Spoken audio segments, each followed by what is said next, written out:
I'm going to call to order the September 23rd Committee of the Whole Council meeting, and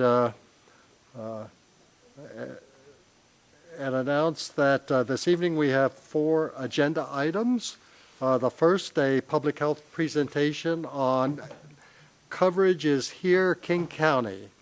The next, a legislative debrief and 2014 agenda, and we expect Senator Rodney Tom from the 48th District, Chad Magendance, representative from District 5, and Jay Rodney, also representative from District 5, and Tana San, newly appointed replacement for Marcy Maxwell, representing District 41.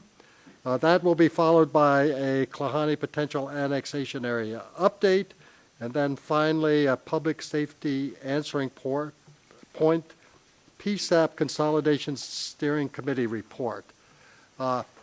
In the audience this evening is our mayor, who typically does not attend these meetings, but since she is on the King County Board of Health, she's with us this evening. So with that, we will go ahead and begin with the public health presentation. Coverage is here, King County, and I'd like to introduce Erica Nuremberg from King County Public Health. Thank you. And so I had an opportunity to glance at the presentation, and I suspect there will be a lot of questions, and I know that for our TV viewing audience, they'll be very, very interested in what you have to say. While they might not be watching this week, we play these meetings over and over and over again, so you're going to get okay. a lot of publicity out of this. Okay, that's great. Thanks so much for having me tonight. Again, my name is Erica Nuremberg. I work for King County Public Health, and I'm here to talk about our efforts to enroll the uninsured. You have a PowerPoint in front of you, and I'm not going to probably follow it to a T, but I think the first couple of slides are really helpful context setting. So I'll just start with those. So Erica, would you like questions as you go through your presentation? Absolutely. Okay. Absolutely. Questions whenever it comes up. So right, thank you. I'm happy to stop. So the first slide, and members of the audience, there's copies outside the room as well, but the first slide is a map of the uninsured in 2012. This is from census data. Do we have that? Do we have the slides loaded up? We don't have them loaded up. Oh, okay. Okay. And it's also on the back of your fact sheet, the one-page fact sheet as well. So the uninsured rates are between 3 and 30% countywide. There's a great disparity among uninsured. The city of Issaquah is pretty low at 8%, but as you can see on the map, as you get more toward the orange and red, especially in South County and parts of East County, the numbers go up to as high as 30% uninsured. So 1 in 3 people in some cities are uninsured. And what we hope to do in the coming years, the next slide says 2014, but I think that might be a little ambitious. But what we hope to do in the coming years is reduce that number, not only by city, but also overall. So 4% overall countywide uninsured, and then between 1 and 10% by city. So that might look more like 3 to 4% in Issaquah rather than 8%. So we can't get to 0, and there's a few reasons for that. The first, I think, is most important because it's been talked about a lot, and it's been sort of tossed around politically as well, and it's good to sort of state the facts on this. So undocumented immigrants or illegal immigrants are not eligible for Medicaid, are not eligible for Medicare, and are not eligible for the health benefit exchange, so they will remain uninsured. There are then a few sort of select groups. So certain religious groups have federal exemptions from the mandate, and Native American tribes have a separate arrangement with the federal government to receive their health insurance. And then also people who are currently incarcerated are not eligible for health benefits. And then there's going to be a certain percentage of people who are eligible that choose not to enroll in health insurance. The The group we're primarily concerned about are the sort of under 30s, the young and healthy, who may say that it's a good calculated risk for them to only pay the $95 fee if they don't enroll in health insurance because they're healthy now, so therefore they will always be healthy, right? We know that's not true, but we're really trying to reach out to especially that under 30 crowd to instill the benefits of enrolling in health insurance. And then just a nuance, immigrants who are legally in this country but have been for less than 5 years are not eligible for Medicaid, but they are eligible for the health benefit exchange. So even very low income immigrants who've been in the country for less than 5 years will have to enroll in the health benefit exchange. So I've tossed around Medicaid and health benefit exchange. Medicaid obviously has been around for a long time, and I think what's important to note is that the federal regulations have changed. So previously, folks were eligible for Medicaid based on some sort of condition, whether or not they had a disability or if they had young children at home. That's changed, and now everyone, regardless of your household size, disability, whatever the situation may be, if you are under 138% of the federal poverty level, you are eligible for Medicaid. And because I know you don't all have these numbers in your head, there's a little key on the front of the fact sheet that says that 138% is just under $16,000. So folks under $16,000 are now eligible for Medicaid across the board. And then the second group that we're really focused on is folks that are between 139% and 400%. So 400% is just under $46,000 for an individual. And these individuals and families that meet this income are eligible for tax credits and subsidies through the exchange. And the exchange, as you may know, is sort of a marketplace. It's run by the state. There are 6 plans in King County, including Group Health and Primera and United, that have offerings in the exchange. So there will be, and they will each have 3 types of plans. So it's a metal level. So bronze, you pay a very low premium but a higher deductible, and then it goes on from there. So the highest premium would be gold, but then the greater share of the deductible is paid by the plan. So all in all, there's a lot of choices in King County for folks, and we're hoping that people will take advantage of it.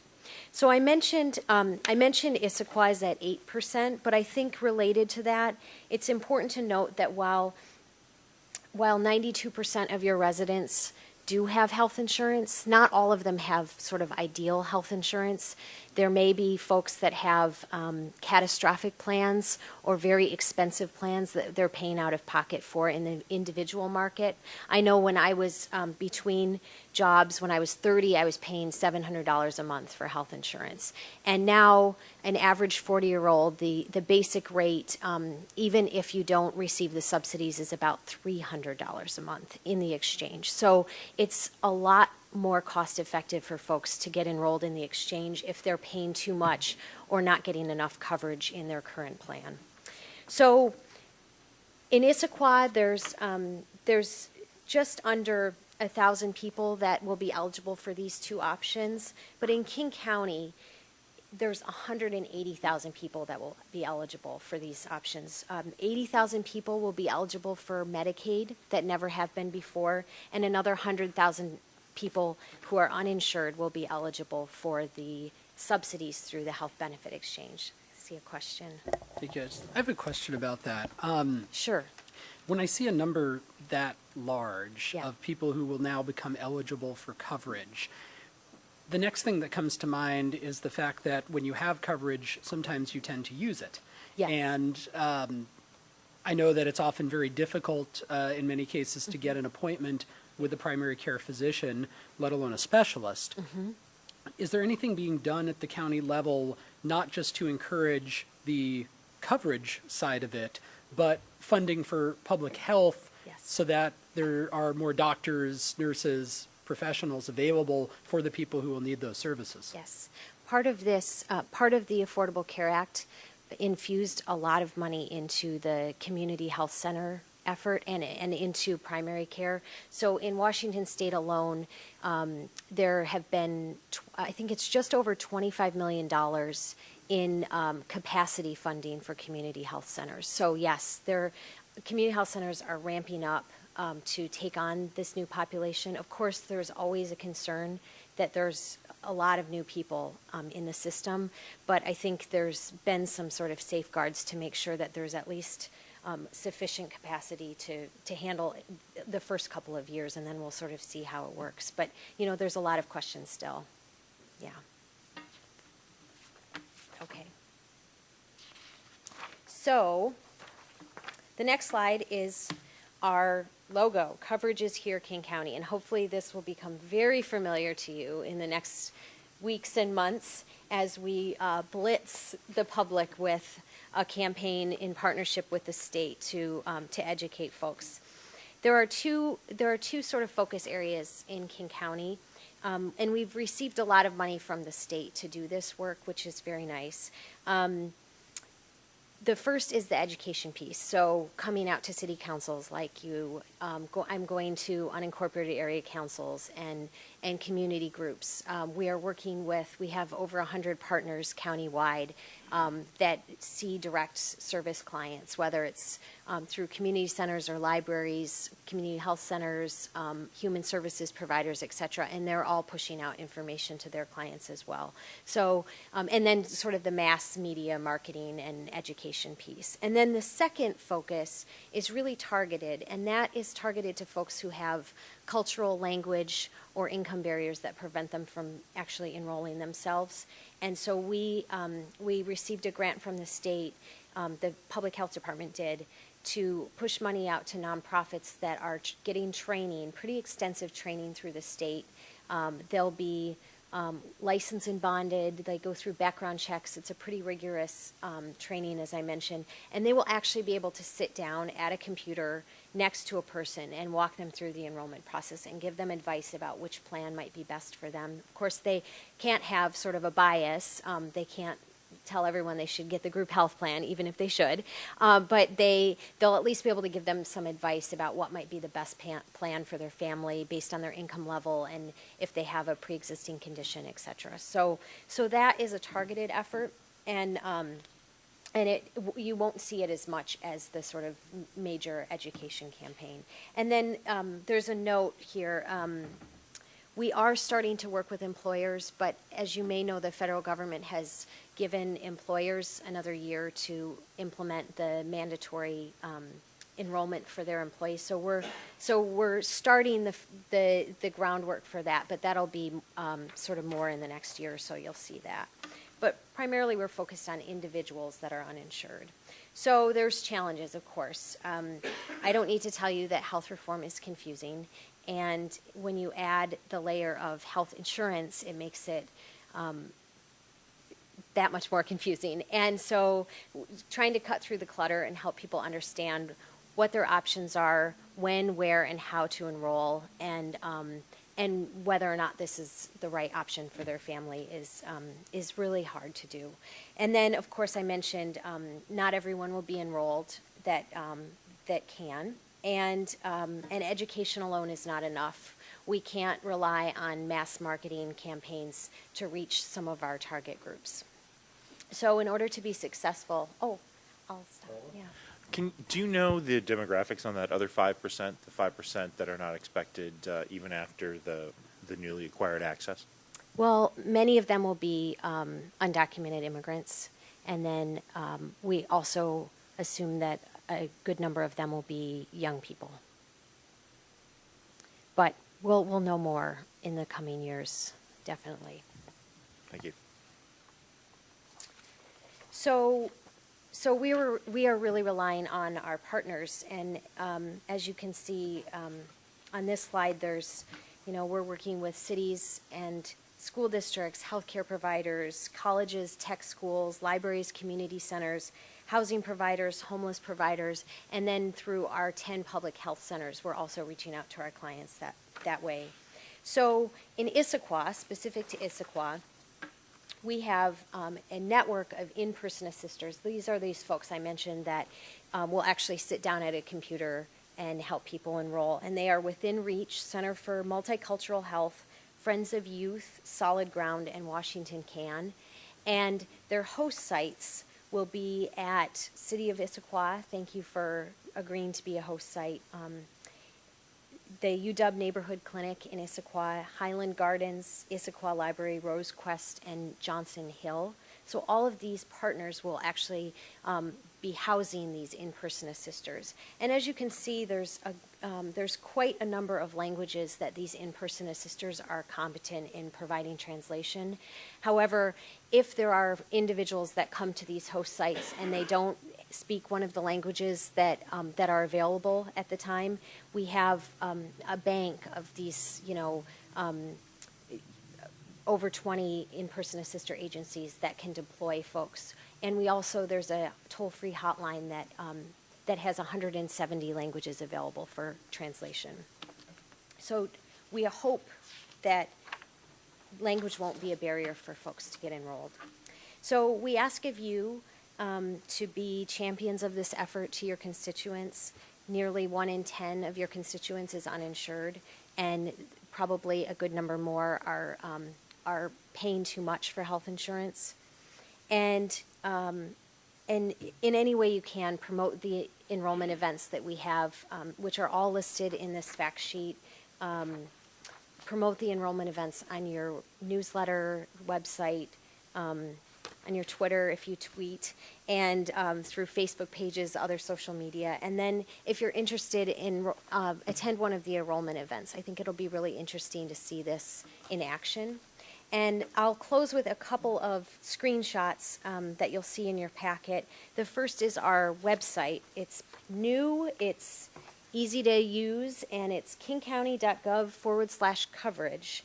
There's a few sort of frequently asked question sites, but this also has a comprehensive list by city of all the events occurring. It has all of our partners, and it has a direct link to the state website, which is Washington Health Plan Finder, and this is where folks can actually enroll. You can't enroll on our King County site, but you can click directly to it. But this is kind of a good primer for folks because the state website has a ton of information, and this is sort of a good entree to learning what the options are. And then the second is, which you should have received and we'll be sending monthly, is a toolkit. And it has blog posts and Twitter feeds and Facebook posts that you can sort of plug and play as you push information out to your constituents. So we hope that will be helpful for you as well. And we'll send another one probably in the next week or so. So I've given you a lot of information, and I really appreciate your time. And I'm happy to answer any other questions that you have. Questions? So I have a question, Okay. Erica. All right. You've got pretty exact numbers about who has health coverage and who doesn't.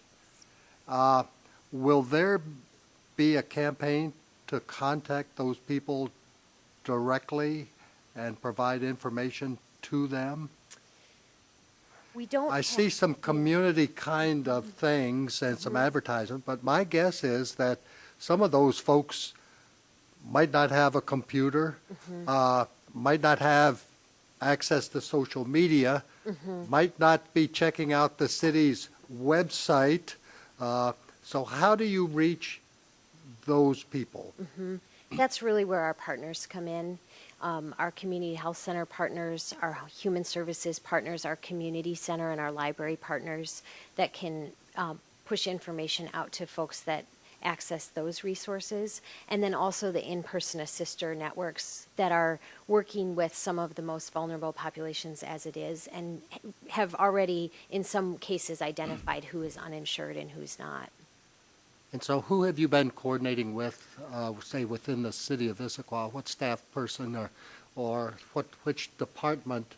And how is the planning for the outreach coming together? Because the 1st of October is almost here.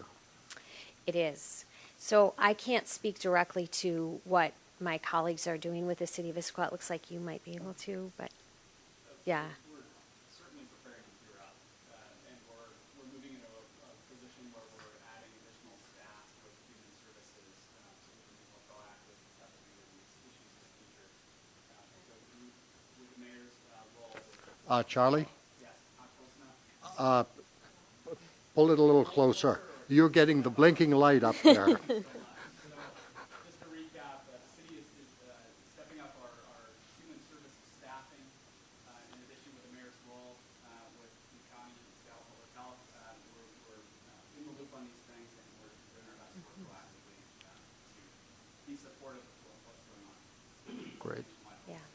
So when would we begin to have an indication that the things that you're doing and the things that we're doing is making a difference?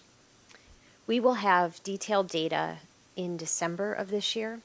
And because this is a long open enrollment, it's from October 1st to the end of March. We'll also have data at the end of March. And again, this is not just this year. So folks, we don't catch this year, we can always try again next year. Right. But each time we do this process, we'll get closer and closer to identifying who's falling through the gaps and how do we reach them most effectively. Great. So it might be interesting at our December Committee of the Whole Council meeting to look at some of the data and see what adjustments collectively we would make to if we're not getting the interest that we had hoped for, then okay, great. Yeah, absolutely. We'd be happy to come back. Which reminds me, we're going to have to reschedule that Committee of the Whole Council meeting because it's Christmas Eve. Oh. So Be pretty quiet around here. you bet. Any other questions? Well, thank you very, very Thank much you. for the good work that you're doing, and thanks for coming to Issaquah and educating our folks on that important topic. Very welcome. Thank you. Okay, moving now to our legislative debrief and 2014 potential legislative agenda. Charlie Bush, Deputy Administrator for the City of Issaquah, and I see our lobbyist in the audience, and Representative Jay Rodney and Tana Sen. So you're going to kick it off and control the action? I wouldn't say control, but I'm going to kick it off and quickly give way to the distinguished guests we have here this evening. So we've split this presentation into 4 sections. Doug Levy will be up here with our legislators to provide some comments, and there'll be some opportunity. We accept questions throughout, so opportunity for lots of give and take here this evening. Secondly, Doug will be covering the 2013 session. He wrote a memo that's in your packet, debriefing the session, so we'll go through that a little bit. Thirdly, I'll cover the 2014 proposed legislative agenda that's also in your packet. And lastly, would be a look ahead. So if we can have a good discussion tonight on the 2014 legislative agenda and you're relatively comfortable with it, we would love to move it ahead for action at this October 7th council meeting. So we'll revisit that a little bit later based on conversation here tonight and where you are in your comfort level with what we've produced. With that, I'd like to have Doug come up, and we'll turn it over to Doug and the legislators. And I just want to say we're really fortunate to have Doug's assistance. We appreciate the council's action on this last fall. He's been invaluable in a whole ton of arenas at the state level, helping us do some things we've never done before, or at least not in recent history, with capital budget requests and the like. So, Doug, please come on up. Thank you. Well, Doug, welcome, and thank you for your good work in looking after Issaquah's interests in Olympia, and I look forward to your report this evening. Thanks, Mr. President and council members and mayor. I think my job immediately is going to be to turn it over pretty quickly to the state legislators who are here. I can tell you we're feeling the love from our State House delegation tonight. So we have Representative Rodney and appointed Representative Sen here. Our senators couldn't make it, I think, for a variety of things, conflicts, and so hopefully we'll have some other chance to thank them in person. But I would ask that Representative Rodney and Tana Sen come up and give their perspectives if that's okay with council. And for Jay, it'll be reflecting on the sessions past, and I think Furtana more, maybe giving you some of her background and what she's looking ahead toward. Thank you, Doug, and Mr. President and members of the council. It's really an honor to be here before you. Thank you for the invitation.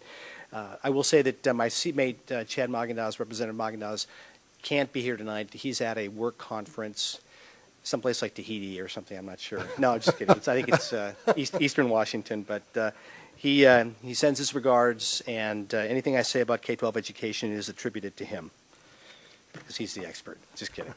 Okay, so I thought I'd give just a quick overview of the session. It was an extraordinary session for a couple different reasons, and I'll only take a few minutes.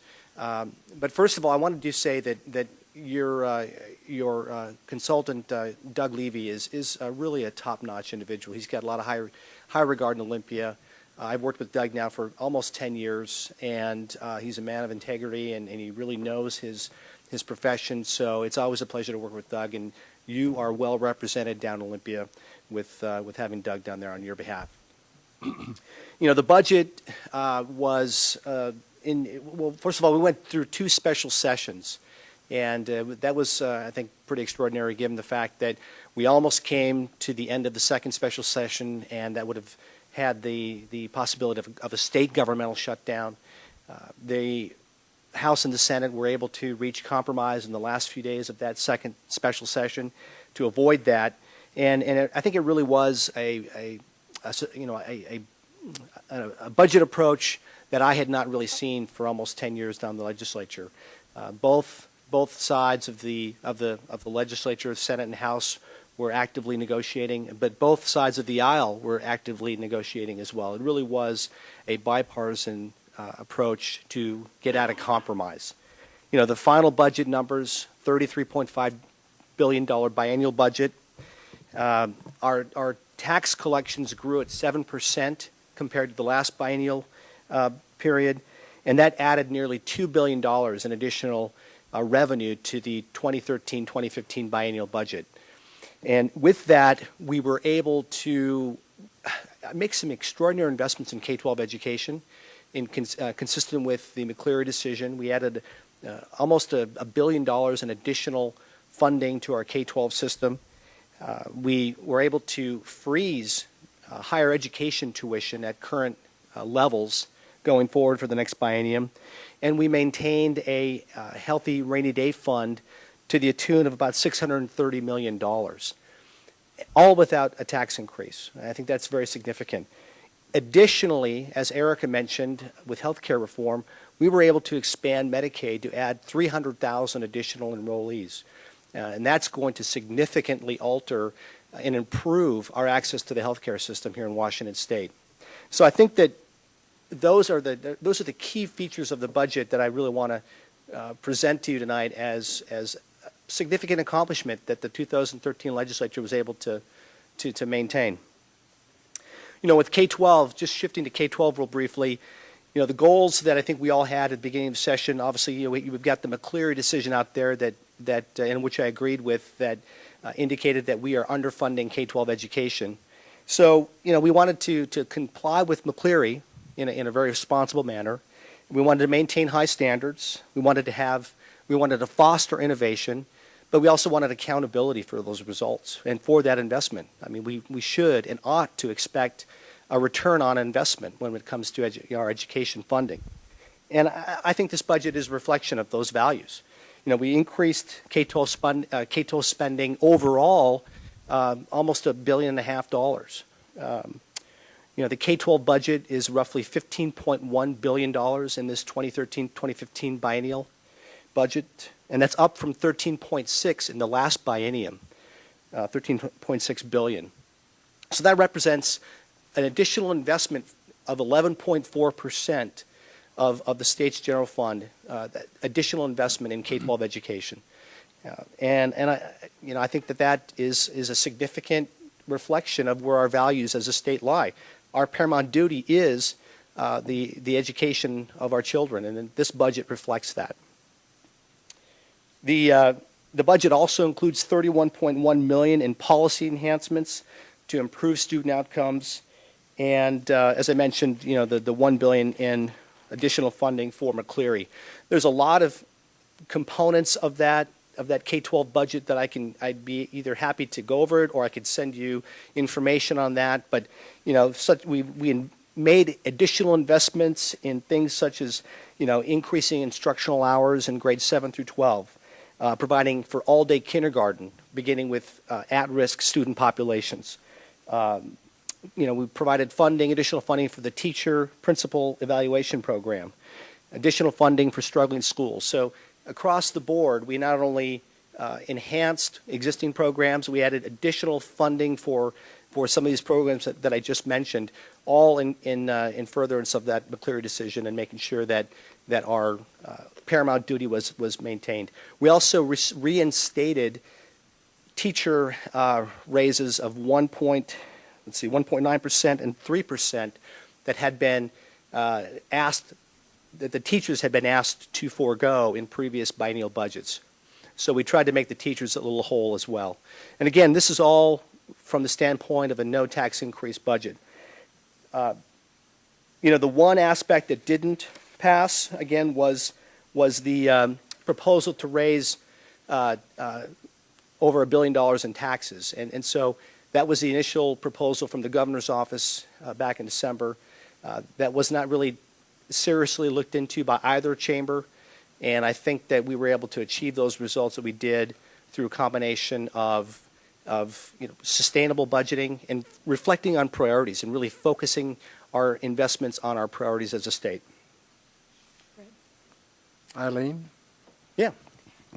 You spoke in regards to accountability, so the dollars were received, but there's an accountability piece there. Can you give us an idea as how do you measure that? Is that through test scores, or how is accountability going to be measured? Yeah, that's a good question. There was one bill, one reform measure, I think it was Senate Bill 5946, that provided funding for a K-12 system to evaluate early student literacy improvements. So there's going to be some assessments of students in terms of literacy. There will be some assessment of students in terms of high school graduation rates, of school districts and so forth, and actual school buildings on graduation rates. So I think we're going to be in a period of data collection. You know, there's always the proposal for merit system for teacher evaluations, and that's kind of linked to test scores. But that kind of data will be collected. The specifics of which I'm not really familiar with at this point, but there will be a process of data collection by OSPI and a report back to the legislature. Yeah, good question. So, you know, we got a sustainable budget. We invested a lot in education, and just kind of switching briefly now to transportation, which is you know, that's one of the three main budgets down in down Olympia. I do serve on the House Transportation budget, have been there since 2004. I can tell you that, you know, transportation funding it was a very challenging climate during the height of the recession from 2008 to 2011. This year, I think we had a more positive outlook. We had about an $8.8 billion transportation budget that enjoyed broad bipartisan support. It invested it invests $5.2 billion in capital projects and about $3.6 billion in operations. And so out of that 5.2 in for capital, almost, I think it's about 2.6 billion is going to the mega projects such as 520 and the viaduct replacement tunnel. So it's a combination of investing in those capital projects, maintaining current operations. The one significant aspect of the transportation discussion that did not go forward was the governor's proposal for a $10 billion tax increase package for transportation that would have included such things as a 10.5-cent gas tax increase. It would have imposed passenger vehicle weight fees and lots of other fees and assessments.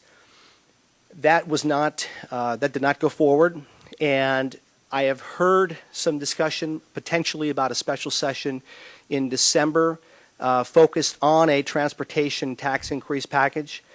And my position's been really clear on this, that before I would support a revenue or a tax increase package, I would require reforms in areas such as prevailing wage, such as SEPA permitting, that process, which, there's a reason why it takes twice as long and twice as much to build any kind of transportation project in Washington State. And largely it's attributable to the layers of process that we impose on our transportation planning and product delivery. And so until we get some reforms in those areas, primarily, again, prevailing wage, environmental permitting, that's something that I don't think the Senate or the House Republicans would go along with the revenue tax increase package without some significant reforms in those areas. And so that's kind of an overview. Stay tuned for this notion of perhaps a special session in December. It could come December, maybe earlier, or it might not even occur at all, but I do think that there is some discussion out there about the potential of having us back in Olympia, and it just seems like we just left yesterday. So that's kind of the overview from my little perspective. Other questions of Representative Rodney? Well, Jay, thank you very, very much Absolutely. for coming this evening. Great. And I am going to get together with Mr. Bush and Doug here in the next couple of weeks probably, and kind of go over the legislative agenda for the Issaquah City in the next upcoming legislative session. And I look forward to working with all of you as we go into that session in January. thank you very much. Thank you, Colonel. And so, Representative Sen, you must be pretty happy and pretty excited to be appointed to Marcy Maxwell's former seat. I am. And so, is this the first jurisdiction you've had an opportunity of visiting since your appointment? I have been officially the state representative for 10 days, I believe, and this is my first council meeting other than my own. As you may know, I'm a Mercer Island City Council member, so I've been there. And I have been out in the community, Newcastle, Renton, Issaquah. I am doing the rounds. So this is my first city council meeting outside of Mercer Island, but I'm definitely getting out into the community. Well, great. Would you like to take a few minutes and let our citizens know a little bit about you and Sure. what your focus might be as one of the representatives from the 41st Legislative District? Sure. Thank you for that opportunity, and it's great to be here. Thanks for having me. I know I have big shoes to fill with Marcy Maxwell, but I will be working hard to do that. And as I mentioned, I'm on the Mercer Island City Council, and so for me, those local issues are really important. You can vote right away and make differences that you can see immediately. But I also realized when this opportunity came up that there's all these things that we can't do on the local level, like pass a transportation package, like fully fund education. And so that's really where I'm eager to jump in and help see if we can build some more bridges, figuratively and literally, and get some of those issues moving more in Olympia. And so as I mentioned, I'm going to be spending time in the 41st talking to people. I welcome individual meetings. I'm meeting with Doug in the coming weeks, so I definitely will have these city issues on my radar. And from a local position, again, I think that local government aspect is going to be an important one for me to bring down to Olympia.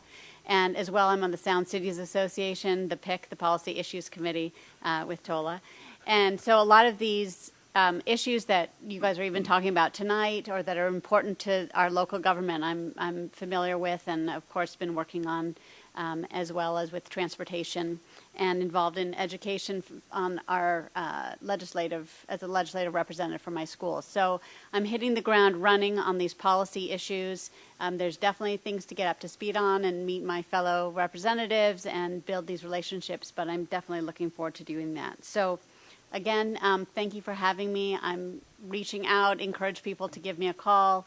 I am getting a full calendar of meetings and outreach, so I look forward to it, and thanks again. Great. Are there questions of Tola? Somebody might want to let our audience at home know roughly what part of the city of Issaquah is covered by the 41st? Well, could you do that for us? I'm not sure I can describe it very well. It is the closest into kind of to 90 and to Bellevue. It kind of hugs that bit around, but not, it doesn't go up into the kind of the further outskirts, or I don't think it goes much past where we are tonight. But Bellevue and then down to, and through Sammamish, it comes down through Newcastle, Newport Hills, and Renton as well. So it's a big district. Great. Other questions or comments? Well, again, thank you for stopping by and introducing yourself. Thank And you. we look forward to working with you as you start this new journey. Thank you. Same. Now, Charlie or Doug, who's going to take over from?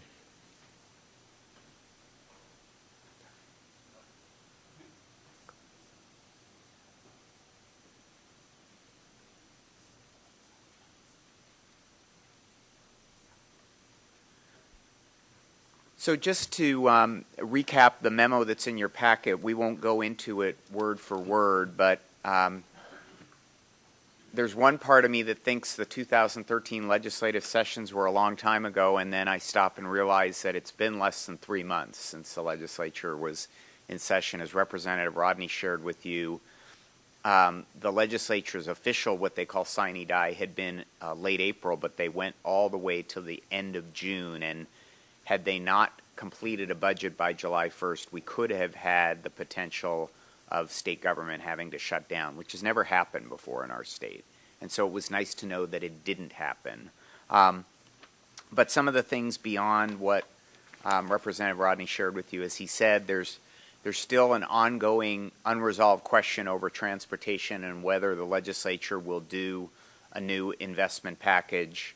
I think Representative Rodney properly noted that the level of reform, the number of reforms will be one of the debated issues. There were several reform bills that passed off the House floor in tandem with a package that the House passed in late June.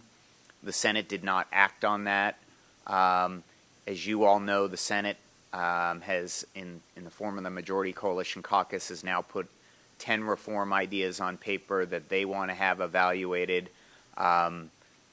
Not with the demand that all 10 get enacted, but with an expectation that some of them, in addition to the ones that pass the House, would get enacted. And I think there will be a robust debate, frankly, among the caucuses about how many reforms and how that affects levels of spending for things like transit, what it means for us for local distribution of dollars, transit funding, local options. So I think we have a great deal we're going to learn in the next couple of months about whether we have a package and the elements of a package. Briefly, we felt very good about some parts of the legislature in terms of the capital budget and some of the investments, for example, in what we call the North Issaquah LID project, and how that we hope will accommodate a very significant expansion for Costco and allow us to do protection of the creek at the same time as we do the roadway work out that way.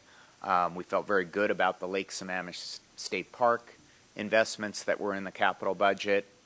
And we were very appreciative, I think, of our whole delegation's effort to make sure things like streamlined sales tax mitigation funding was wholly within the budget. There were a couple things that were a little rockier.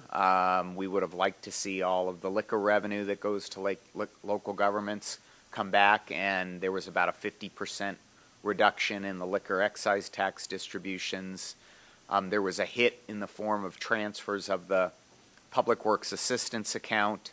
I think you all are a bit more fortunate that you didn't have any projects on the Public Works Trust Fund list, but that'll be an ongoing debate. What will the legislature do to find funding for basic infrastructure with that Public Works Assistance account chopped down? So I don't think we'll have any shortage of issues. I think we will have a short session in 2014, and so as Charlie gets into the 2014 agenda that we've at least preliminarily mapped out for you. Remember that the legislature will go from a 105-day session, which actually turned into a 153-day session, but they'll go down to a 60-day session. And I think the odds are that they probably will honor that 60-day session.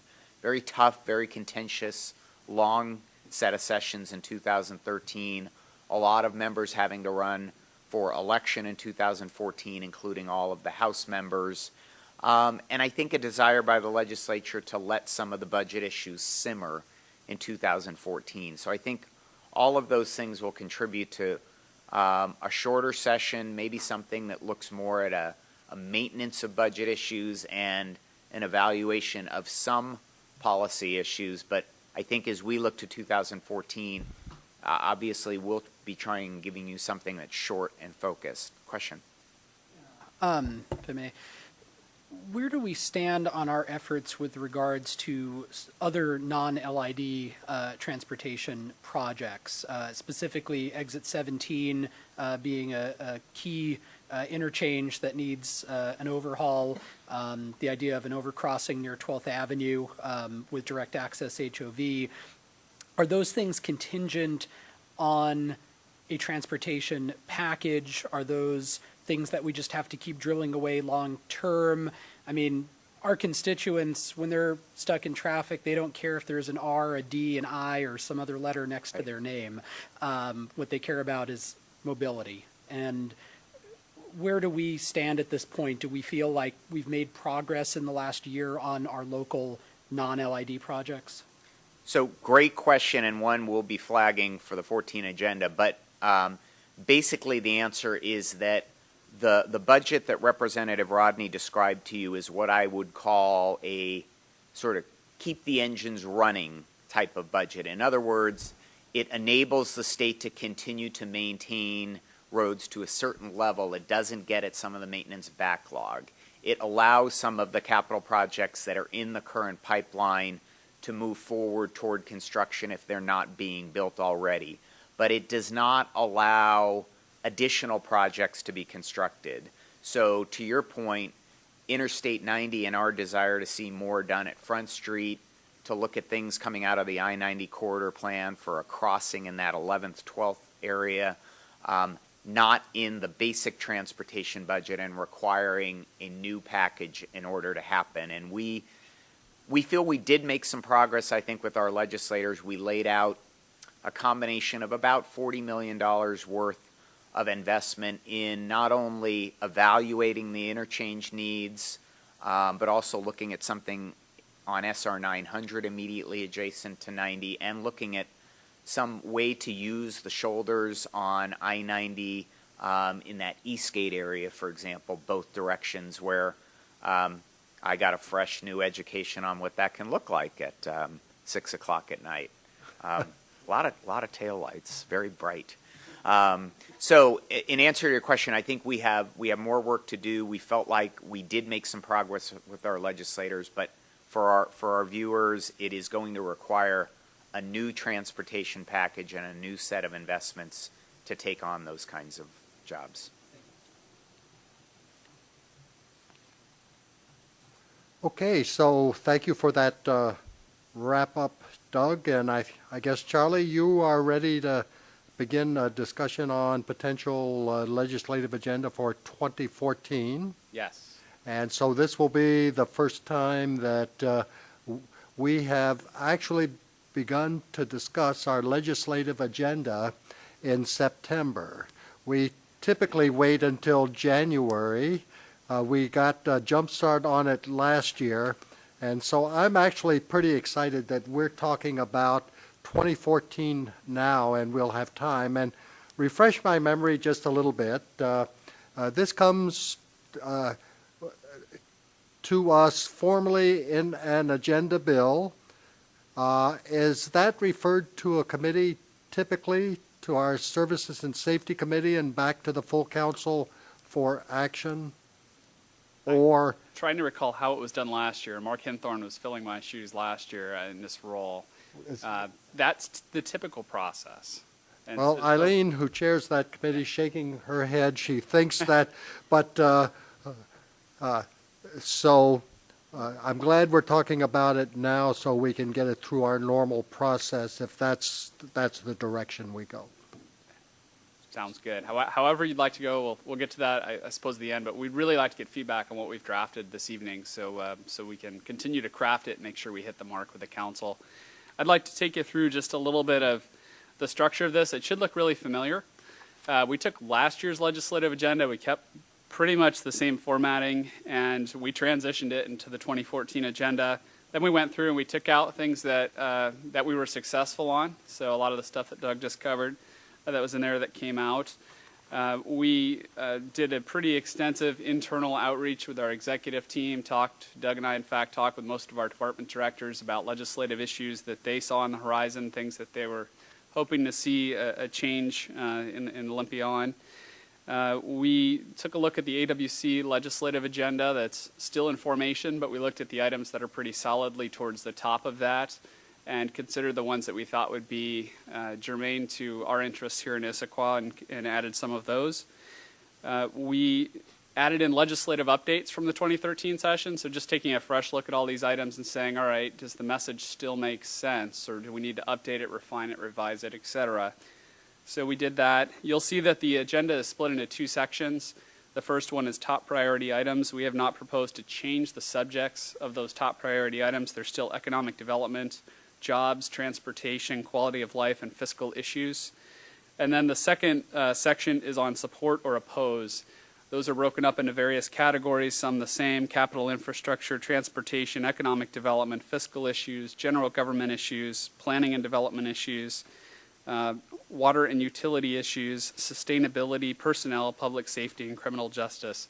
So it's a pretty extensive list of subject matter, although on some of those items we only have one or two things that we are asking for change on, or that we're coming out up front and opposing, so that we're prepared. Just to give you a frame of reference for the importance of our legislative agenda, this really guides our efforts in working with Doug during the legislative session, so that we can make sure we're all on the same page with all of you in positions that we take in Olympia. As you know, things break very quickly, and we need to take positions fast. There's typically not enough time for us to come and talk to all of you about individual items before we have to take a position. So for the viewing public, I just wanted to mention that as well.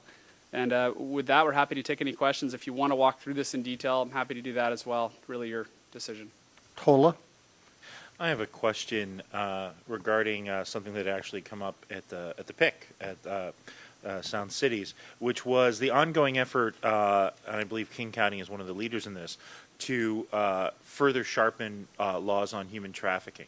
And the way this is written up, it makes me think that we're not expecting any new laws to be coming down the pike on that. It says we'd be prepared to support additional legislative efforts to prevent and address human trafficking.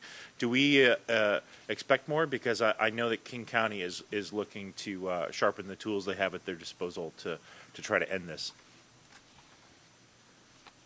So, Councilmember Martz, there have been several bills the last couple sessions. There's been a number of legislators that have introduced legislation, worked on the human trafficking issue. I would say somewhere in the neighborhood of 8 to 10 bills, bipartisan, by the way. I can think of Representative Orwell. I can think of Representative Kevin Parker from Spokane. This is a big issue to him. So it's very possible that there will be additional legislative initiatives. We at this point hadn't identified specific bills, but we know that there may be more coming, and we know from our discussion with you all last year that you wanted to have a place on the agenda for this, and so we generically flagged it as wanting to be and preparing to be supportive of others, but we can certainly plug specific pieces of legislation in as we go with this policy umbrella, or we can get more specific if council would like to do that. So there have been these initiatives, but nothing's been passed. Actually, several bills have passed, and we can certainly get you a list of those over the last 2 or 3 sessions. Yeah, I mean, there were the presentation that I saw most recently was approximately a year ago, maybe 14 months ago, and it was really indicative that King County felt that it was a good start, but that they were looking for more. And that's why I'm particularly interested to see additional safeguards. They seem to believe that, like I said, the laws were a very good start, but that further measures were needed, given particularly King County, unfortunately, evidently, is a source of a lot of trafficking for other parts of the country, and that's just absolutely got to be stopped. So. So we can certainly make sure we're flagging that and maybe flagging it a bit more specifically than we have in this first draft. Thank you. Other questions? Josh? Thanks. So first, I'm really glad to see the transportation stuff is right at the top of the first page we were just talking about. Keeping the criminal justice theme, I guess, if you will, I notice on page 5 it talks about youth violence, and I don't know what that expected legislation is. I do know that we just became the first city on the east side to have tougher domestic violence penalties. And I know that particular legislation that we just passed as a council has been discussed with Representative Goodman as a potential statewide public safety measure. Personally, I think it would be great if we could leverage our involvement as a city in being a leader on that issue to persuade our colleagues in the state legislature to take a look at tougher penalties, especially as our ordinance does when children are involved. And that really fits in with this comment about youth violence, endeavoring to deter young people from a life of crime and violence. And statistics are very clear that youth who are exposed to domestic violence in their households are more likely to repeat that behavior themselves and become offenders. And I think that our leadership on that issue is something that can be looked at a statewide level. We can definitely add that piece in, clarify the language a bit. I would just quickly add that the youth violence piece we have here is more toward things like firearms, violent offenses. It's something that our county prosecutor, Mr. Satterberg, will likely bring forward and ask legislators to sponsor, but we can add the DV issue as well. So looking at transportation, the description of many of those transportation projects, particularly in the I-90 corridor, are the mega projects. But before you can get to a major project like that, there's some initial steps that you need. And we called out specifically an interchange justification report that's typically done for about $3 million for Exit 17 and I-90 and Front Street, that I was actually very disappointed that we weren't successful, given all the successes we had. I guess not that disappointed, but it just seems like sometimes you need the seed money to take the first step to get it going. And you know, in a multi-billion-dollar package or whatever, $3 million doesn't seem like an awful lot. And there may be other examples where the first step is a very modest step towards a project that's going to take 15 years or 15 to 20 years before it's actually built. But you've got to start somewhere.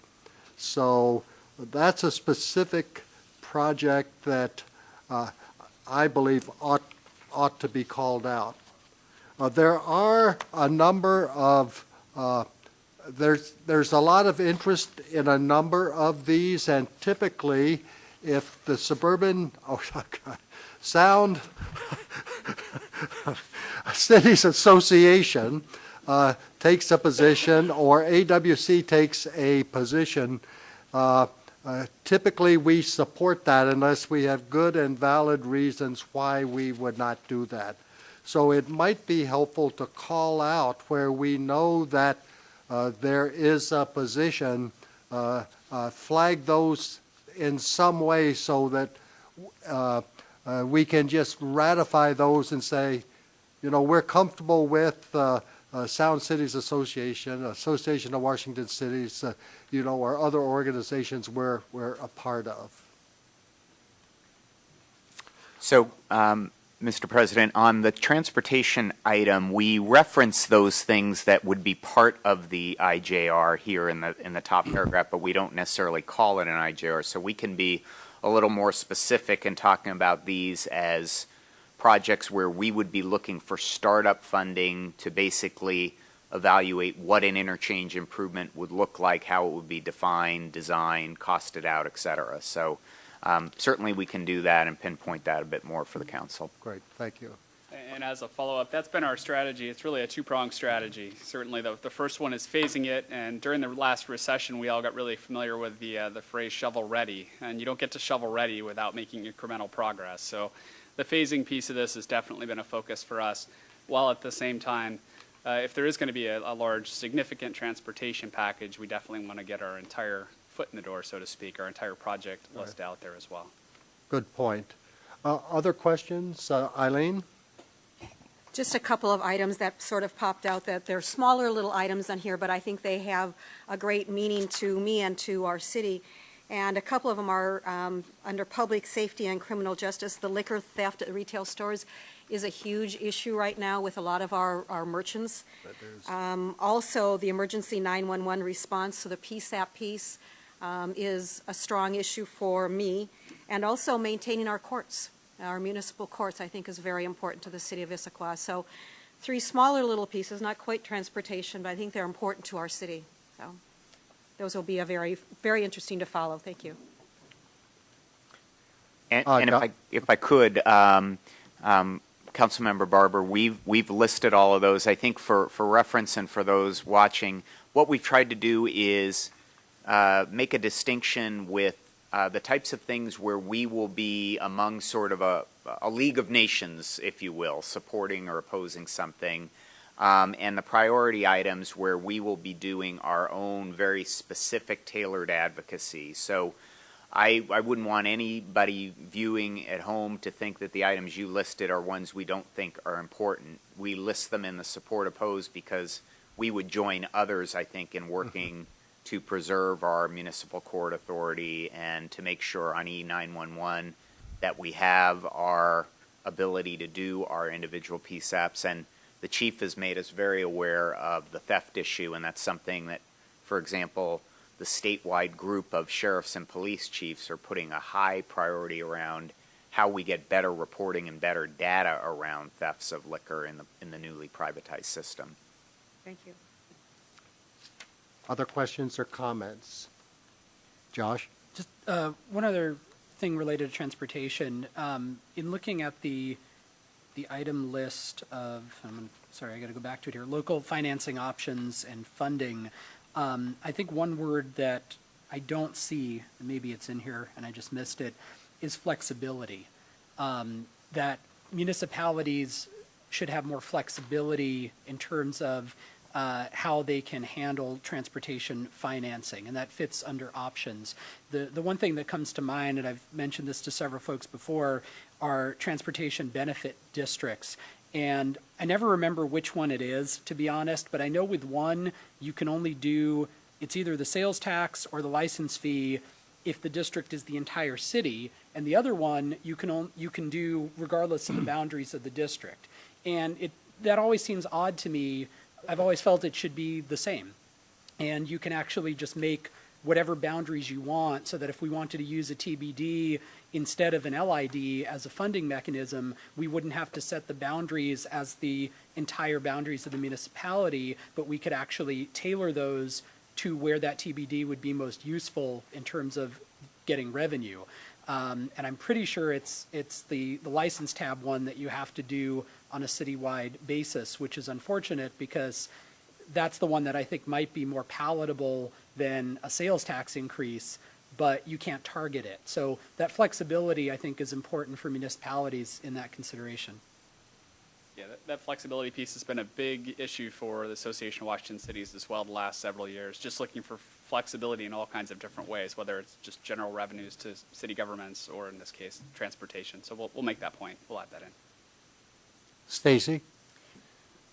Under fiscal issues, there is the issue of authorizing impact fees to be used for debt service or repairing existing streets that are impacted as a result of new construction. Can you explain this a little more and where this comes from? Because just by reading it, it seems like if we were going to be using that impact fees for debt service or to repair existing streets, at first blush, it kind of looks like we'd be taking a step backwards rather than using those impact fees to actually pay for impacts for new construction. Can you just explain where that's coming from? For many cities, transportation budgets are incredibly stretched. Our city certainly is doing better in certain ways, but we still struggle to totally keep up with the demand.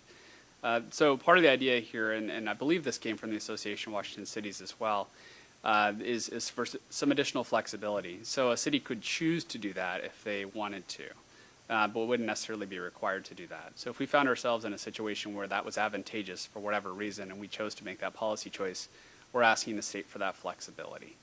That's sort of the line of thinking here. It's part of the city family. It's one of those flexibility pieces that we thought might be helpful. But last year, I recall we had an issue where we talked about public records and we decided we wanted to go neutral on that. And this could be one of those issues. That's why we're talking to you.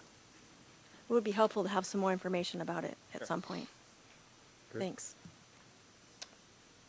Anyone else? Charlie, do you have what you need? I believe so. I just wanted to clarify on process with the council. We've had a discussion this evening. You've given us some great feedback. We appreciate that. We can turn this around relatively quickly within a week and a half or so, is my estimate, which means I think we could make the October 7th agenda if you wanted to go there. The advantage of that is simply that if you were able to adopt in early October, I've had a request from the chamber. They would like to weigh in on our legislative agenda, have a conversation about it, and perhaps in the future even have a joint legislative agenda, perhaps looking at next year, which is an interesting step, or at least agreeing on some subset of issues. I'd love to get that conversation started. If you want to go through services and safety, which we're totally open to doing it however you'd like to do it, it would delay Charlie, us by a few weeks. Yeah. Yes. You know, this is the first time we've heard it. The public has not had an opportunity to hear it yet. They may not be glued to their TV sets this evening, listening to the conversation. And so I think this is important. I think our normal process for transparency, there's nothing that precludes, beginning a discussion with the Greater Issaquah Chamber of Commerce right now.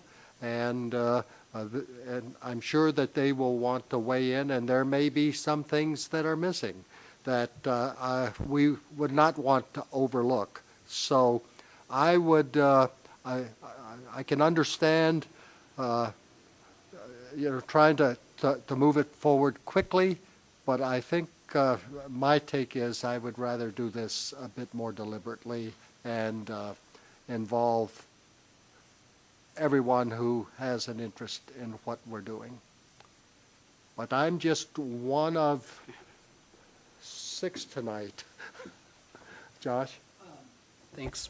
Would it be possible to have this come to the October work session, which would involve all council members on this pretty significant magnitude, and then we'd be able to bring it back for the 21st of October meeting? Yeah, I looked at the proposed agenda for that work session. We're going to be busy, but I've got a lot of endurance and enthusiasm, and so we will take a look at that, and we can discuss that at leadership on Wednesday morning. So that's is a good suggestion. Thank you, Josh. All right. Sounds good. We got our feedback. We greatly appreciate it. Great.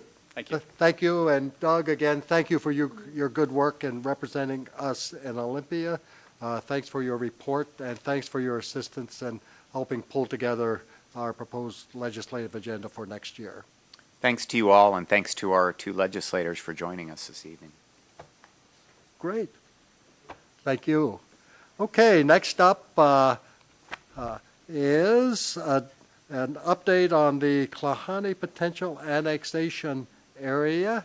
And I see our Finance Director, Diane Marcotte, approaching the microphone and podium. Good evening, sir. I'm Diane Marcotte. I'm the project manager on the Klahanie Potential Annexation Area. When we started down this journey after the council approved the intent to annex, one of the conversations and the commitments that we made to the council was that we would, in addition to regularly briefing Land and Shore, that we would periodically bring before this council some of the activities that have been occurring. Since that time, the Land and Shore has indicated that their preference would be to simply bring this forward to the council versus having them sort of see some of the detailed pieces. Last Wednesday and Thursday, probably the most pertinent information was that many people from the city were before the Boundary Review Board for King County. What's important for this is that this is a quasi-judicial process. And what that means is before those individuals that could testify, they were sworn in by an assistant state attorney general. So this was very much, they cautioned us about speaking to the members of the board and making sure that we provide them with an opportunity to remain independent in the process. We were there over 2 days, and we provided over 6 hours. There was over 6 hours of testimony. Just a little bit of the highlights of the process was that the city of Issaquah started out with a 20-minute presentation where we went through the mechanics of our documents and demonstrated to the board how we were meeting the requirements of the Boundary Review Board as well as the Growth Management Act. Then following us were those organized groups that then provided some additional testimony, and they each had 10 minutes. Then the next night after we left at 10:30, and you could tell there was a lot of people just simply exhausted. If nothing else, the room was very, very warm. And so a lot of people were very tired, but a lot of good testimony, and it's really about our public process at its best. There were a lot of people there to testify before the Boundary Review Board and provided, their opinions, their thoughts, their interpretations. So it was really government at its best. The following night was testimony primarily from individuals. They had 3 minutes to testify. During the second night, Thursday night, at that meeting, there was a lot of documentation and additional information given to the members of the Boundary Review Board.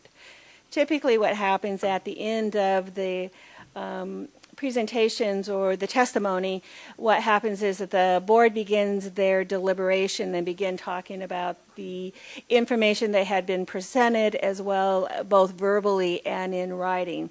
Due to the magnitude of additional information provided, the board requested that we delay any deliberations on our request until October the 10th. That is the date we have scheduled at this point in time. We do not know where they plan on holding the meeting. And then it's anticipated at that meeting, then they would go through their open deliberations process. If the board gets all the information they need and are able to make a decision, then they would instruct staff to prepare their findings, and they would begin that on October the 15th. And then by November the 7th, the city of Issaquah should hear the final results from the Boundary Review Board on what their decision is going to be. So that's just a little bit about the process, where we're at in the process, and we had just committed to keeping the council up to date on the activities associated with the Klahanie Potential Annexation Area. Are there questions of Diane?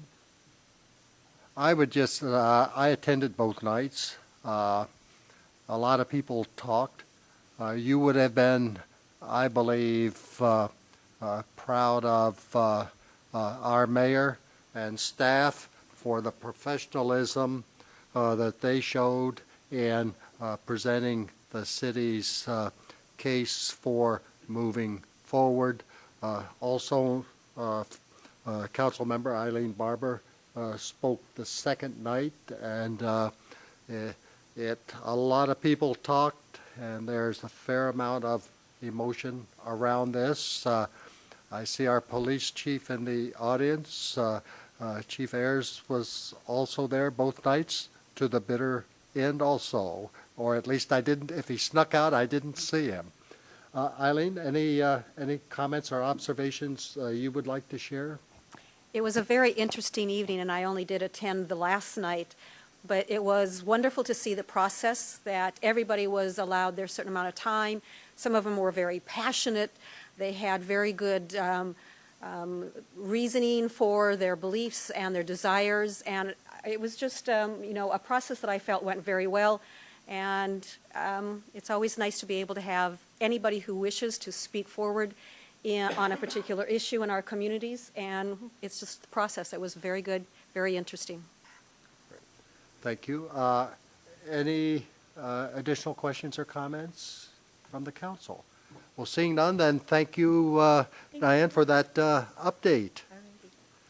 Now moving to the highlight of the evening, our last agenda item before we move to regional activities and issues is the topic Public Safety Answering Point, or PSAP, and this is a briefing on the Consolidation Steering Committee report, and Police Commander Stan Conrad here for that presentation. Thank you. Good evening, esteemed council members, Mr. Bush, and our audience members. I'm going to go right into this presentation on the PSAP consolidation. If during this you have some questions, don't hesitate to stop me, because there's a lot of information here. What I want to do is go through a little bit of history just to set things into context, so you have a good understanding of kind of how we got where we are today, and then where we are and where this study is going to take us. So we're going to look at where we've been, where we are now, and where we're going with this. I'm going to start with NORCOM, because this is really kind of the beginning of the PSAP consolidation study for our department. We participated in the NORCOM consolidation study many years back, and it was quite educational and informative. NORCOM, if you're not certain, is the Bellevue Communications Center. It's a consolidation of multiple agencies, primarily fire agencies. Their consolidation study was from 2005 through 2007. We participated in that fully, and we gained a lot of good information and insight from that study. They formed NORCOM in 2008, and that was, again, a compilation of multiple jurisdictions to begin the new PSAP in the Bellevue City Hall. And they began their operations in 2009. So at that time, our agency went through the study, but we decided we would not participate with NORCOM. And these are a list of the reasons why it was not a good decision for us at that time. The main decision was cost. When we looked at what it was going to take for us to maintain our own operations that we needed to maintain, to join NORCOM and pay for that service, and to look at a new CAD and record management system, it was just simply too expensive for us. The CAD and records management system is a big piece for us. Spillman, we've been using that for many years. It's been very good for us. We've updated it and upgraded it continuously since its inception with us, and it's enabled us to have mobile reporting. So that's an important element for our response, because we're able to do this much sooner than many agencies in our area, and we've moved much further along. Our officers take it for granted. It's second nature to them. We also had all the retained duties and staff members that have to manage the jail and building security, records functions like access verification and data entry. One of the other big pieces of this decision for us was the Snoqualmie PD contract, and we've contracted with them for decades now to be their 911 dispatch center, and we have a good working relationship with Snoqualmie, and we didn't want to lose that. And it also probably would have required us to share radio talk groups, so we would have had to get on the air with another agency or two, which would impact our own operations for our officers.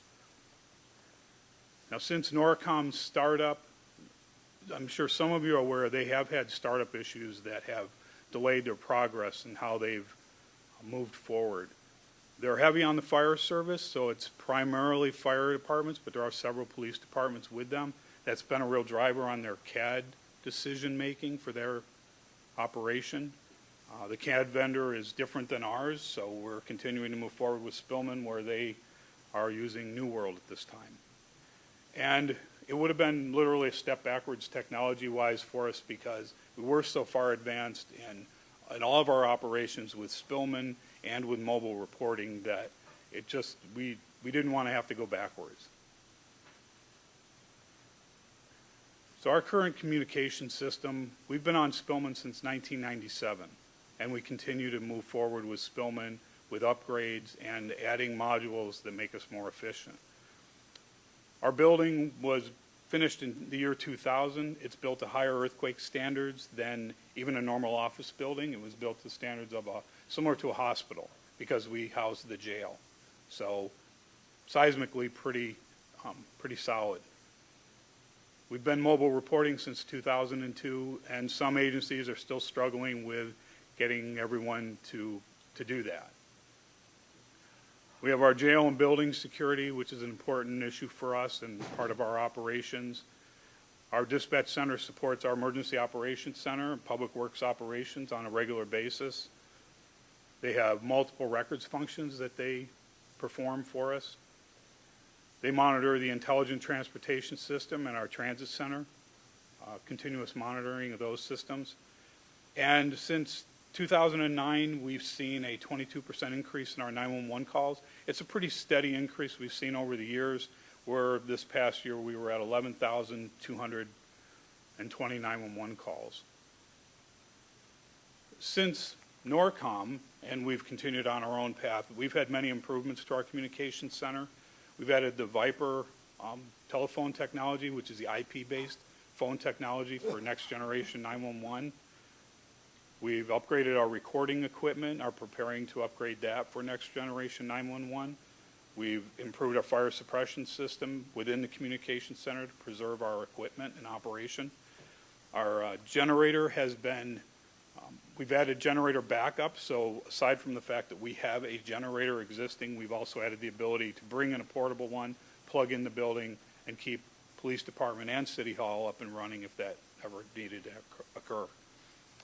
We're in the process of replacing our UPS power supply for all uninterrupted power source for our communication center, so that in the event there's a power failure, they're on battery backup for 45 minutes to an hour, which is more than enough. We've also moved our Redmond, our backup PSAP from NORCOM to Redmond, and what that enabled us to do was to not only have 911 and radio communications, but gave us the ability to operate Spillman from that remote location as well and access our own data. So by going to Redmond, we've got people there that are familiar with Spillman and allow us to operate in the Spillman environment from Redmond. We've also added our IT GIS CAD analyst, Tom Stoddard, who's helped us out technology-wise with the communications center, but he's also quite savvy with Spillman, and he's been invaluable for our advancements with Spillman since he's come aboard. And we've also added a communications supervisor to our communications center. So Deanne Edwards has been with us for many years now and supervises the staff. Some of the things we're looking at in the immediate future is with Snoqualmie Police. They are going to be taking over the contract for North Bend in March of this 2014. And we should be meeting with them later this week to discuss and hopefully get them on board with expanding their 911 service to the city of North Bend. That would add approximately 2,000 more 911 calls to our operation on a yearly basis. It's an estimate, but we're going to have to wait and see how that comes out. We are also working with Snoqualmie to explore the possibility of joining our records management system and try to gain some efficiency there and make it more cost effective for both of us to operate one system where we can share data and only have to maintain a single system instead of two independent ones. We're also currently working with Redmond PD as our backup PSAP and talking to them actively now about creating some sort of joint operation for Spillman as well. If there's an opportunity to do something together with them to back each other's systems up. We would like to do that, and that would add additional efficiencies and operational advantages. So Issaquah PD is part of the King County 911 system. We're one of 12 King County PSAPs. This is just a list of all the different operations within King County for 911 service.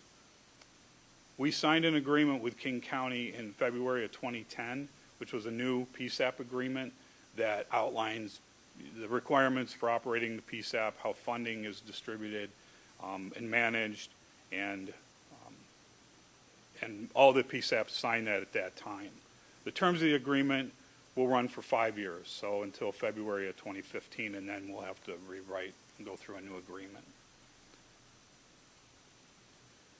Within this agreement, it speaks to the excise tax revenue distribution and prioritizes the spending for King County. So the agreement lists right out from top to bottom their priorities for spending. It starts out with maintaining the equipment and the next generation system, paying the phone companies for their maintenance of the 911 system, administration of 911, which is the King County administration. Consolidation of PSAPs is the next priority. So that's within this agreement. And then PSAP ITGIS, the analyst specialist position that we have and other agencies have, is the next priority in funding and operation and equipment costs. So what we receive from King County 911 as for funding, it's based upon annual wireline revenue, which is the old telephone lines, the landlines. And that's on just the number of access lines that come into our city from our jurisdiction and from Snoqualmie. It's also a combination of wireless revenue that's based on cellular and now voice or VoIP service. That's another portion of that funding. What we receive in reality from them is about $50,000 annually in our escrow account, and that a lot of that's been used for those improvements that I listed earlier in the presentation to improve our communications center. We also received the entire salary and benefits for the ITGIS position, and basically King County puts in the new equipment or upgrades the equipment that we have for the 911 system. So that's what we received from them. Now in September of 2010, King County asked that we join them and the other agencies within King County, law enforcement, police, fire, and medical, in urging the county council to support the increase in the excise tax within King County. And Chief Ayers at that time signed a copy of a letter that was recommended from the county, and every chief submitted those to the county council, and in October of 2010, the county council raised the excise tax. So now we've come to the GEOCOM study. So King County sought out through an RFP hiring GEOCOM as the consultant to go into this consolidation study, and it was originally scheduled to be completed November of 2012, and at that time we started meeting as a PSAP committee and reviewing the draft GEOCOM reports, looking at the details of the reports and where the committee had at least disagreements, if not discrepancies, in what the information was in the report. So now we started this back and forth conversation between the PSAP committee, GEOCOM, and King County on points that we thought needed to be corrected within the report, and there was quite a few. So we went back and forth over many months. Then it was supposed to be released in March. They completed the report in May or June of this year, and the presentation from GEOCOM was actually this morning in Renton to the stakeholders, as they called it. And one thing to point out is that not all agencies participated in the agreement to the extent that we did. We really tried to be open and provide all the information to get the best information out of the report. But it's my understanding that several agencies didn't complete the questionnaires and just let GEOCOM kind of figure it out on their own. So another part of this report is the cover letter that I think you've all had a chance to see, and that was a combined effort by the PSAP committee to get together with Marlis Davis and to agree on those points in the study that we thought were important enough for anyone who read the report to understand the limitations on the report and the limitations on the information. We had reached a point literally with GeoCom on some of this to agree to disagree and said, okay, well, at least we need to have this letter prepared that will address our concerns as a committee. One of the things that came up in this letter, and I provided drafts or copies of that, was that the first draft of the letter specifically pointed out the shortcomings of police-only dispatch centers and how we potentially had, in the transfer of 911 calls for medical aid, there were delays of up to 5 minutes in the dispatching of medical aid calls. We took real exception to that. That was a misstatement. There was no data in the report to support it. It was never discussed as part of the report, yet King County recommended that go in this cover letter. So myself and other PSAP directors opposed that language, and it was modified to go back to the original language of the RFP. But I think it's important to understand that that was an intention of that information to go out there to the public, and that was simply not true. Basically what we said is if it's taken 5 minutes for a medical aid call to be dispatched, the delay is not with us. It takes us seconds to transfer those calls. It's who's dispatching them, who's responsible for the delays. So in the letter, there's some points that the committee made that the costs in the report are not complete, and it includes 911 calls only. It does not include any of the other pieces of our operation, including dispatching of calls. It's strictly call receiving, and that's what they considered. None of the other duties that we perform. And we also said you should not view the staffing calculations as complete, and they're just should not be used as projections for the future. So we were trying to say, don't hang your hats on these numbers. And there is no consensus within the committee members. And while we did agree on many of the points of disagreement with GeoCom, we did not have a consensus on what should happen in the future. So King County had done a presentation to Sound Cities Association on July 10th, and they presented GeoCom's recommendations. In the recommendations, King County would form an oversight board. They would reassess funding priorities, levels of support for the IT GIS analyst position, also local funding support, and potentially hold the escrow funds in abeyance. There were some good things that came out of their recommendations, which were enhancing the training countywide, the next generation virtual consolidation of technology, potential consolidation of CAD systems, which we are currently exploring with other agencies, ways to reduce call transfer options, and reassessing wireless call routing so that it would come to PSAPs like ours rather than going to county first or state. If the call originated in our jurisdiction, we want that call to come here first. Also within their presentation, they recommended the GeoCom's optimum model. So these are when we get down to GeoCom's recommendations. That there be 5 primary PSAPs in the future and 1 secondary. Consolidation of Seattle Fire and Police, because they're 2 separate PSAPs now. King County, Norcom, Bothell, Redmond, and Issaquah into a new PSAP. Enumclaw to move into Valleycom. The Port of Seattle and the University of Washington to remain untouched, that they should maintain their current functions, and WSP to be changed to a secondary PSAP.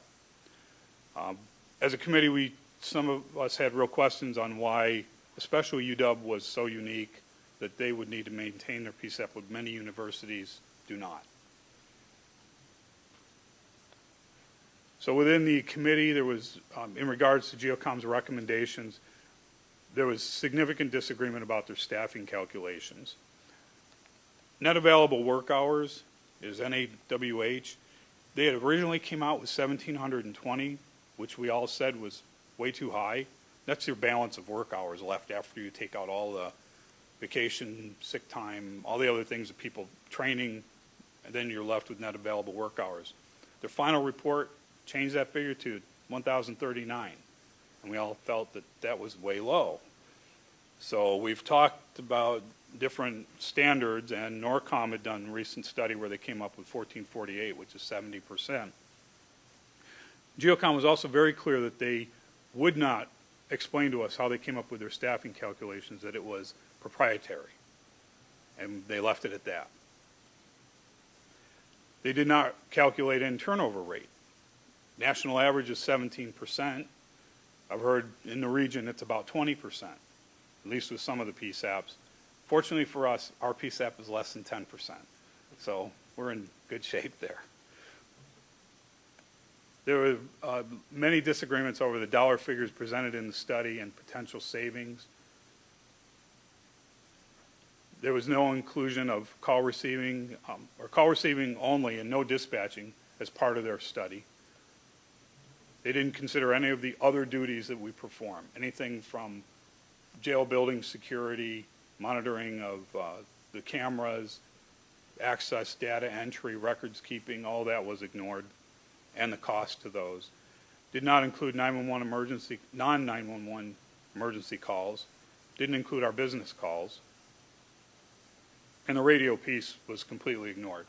So as you know, the regional radio system is a big issue kind of moving forward parallel to this, and that was not included as part of the study. So GeoCom's recommendations, was there a question?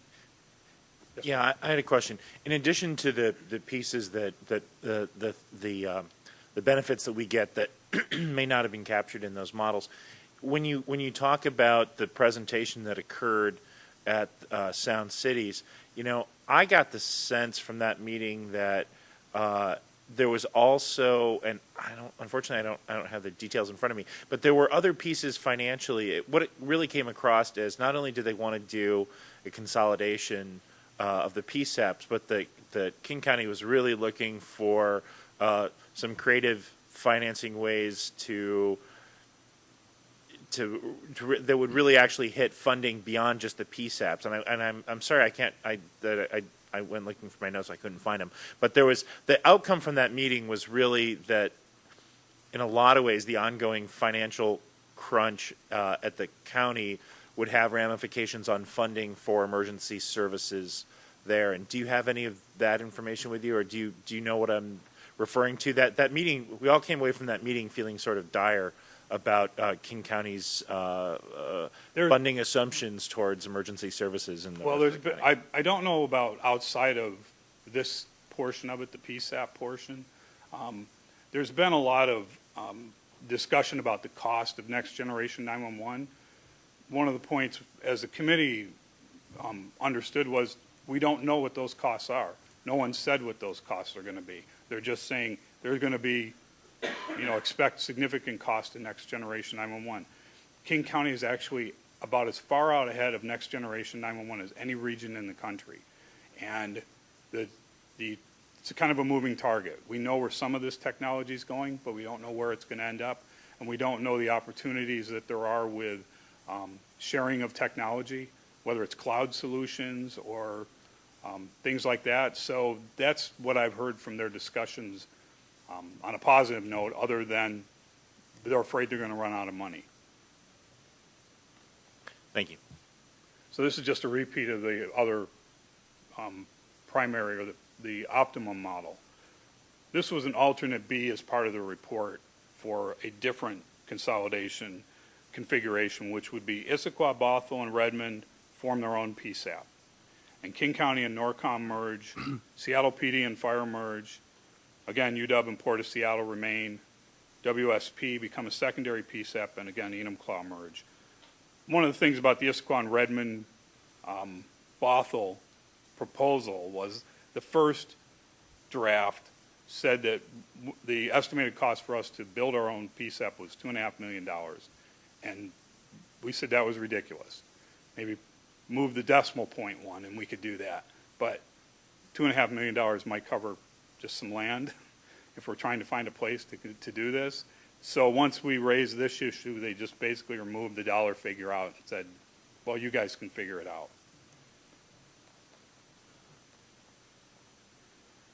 Some of the other points that we took exception with GeoCom was that Issaquah projected staffing level should increase.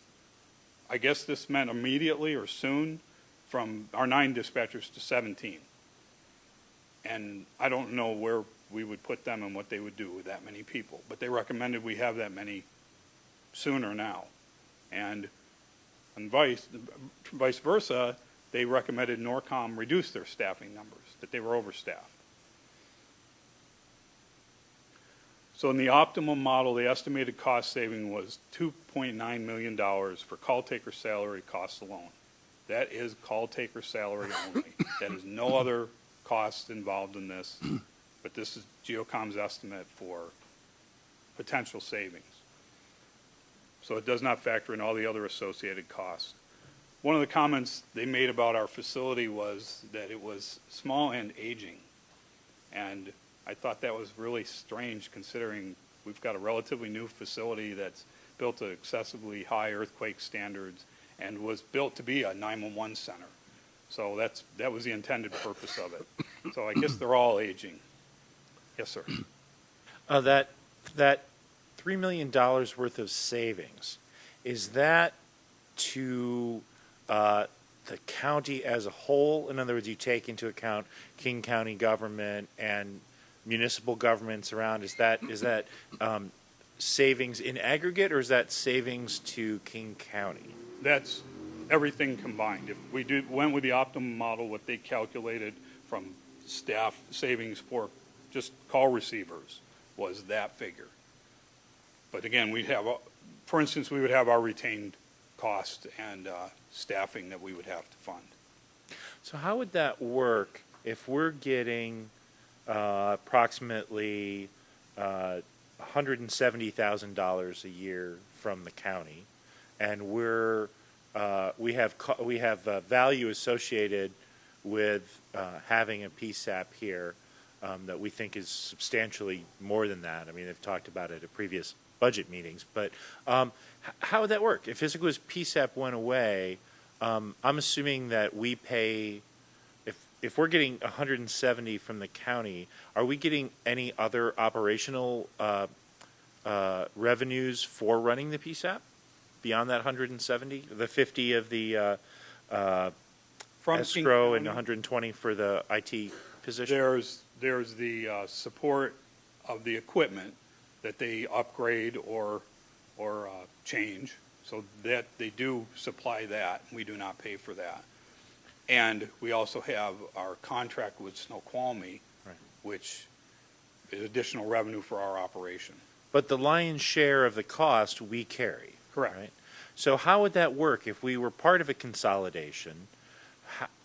Would we as a city have to then send that money off to somewhere else? The money that we would normally, would we enter into a fee structure with some entity that got created? Typically what happens is you look at your levels of service that you desire and want to pay for, and you pay that PSAP for that service. So it's a combination of your calls, your patrol units, your radio activity, and then you pay the bill. Gotcha. So their argument would be that the taxpayers would ultimately, I guess, benefit because in aggregate, when the cost to the taxpayers in the city of Issaquah, if we farmed this out, their argument would be less than what we're currently paying, right?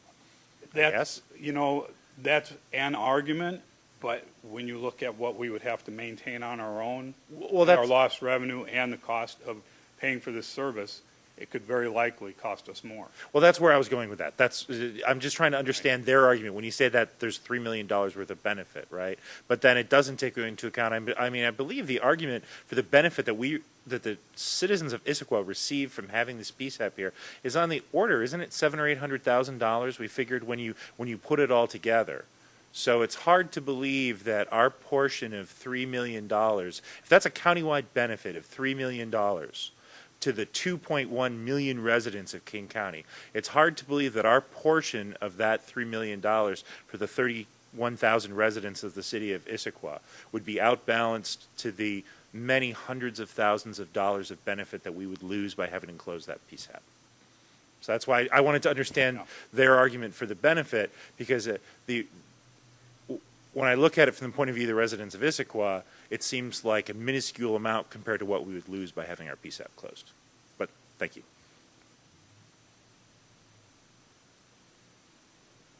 There's some strengths and weaknesses that were detailed in the report.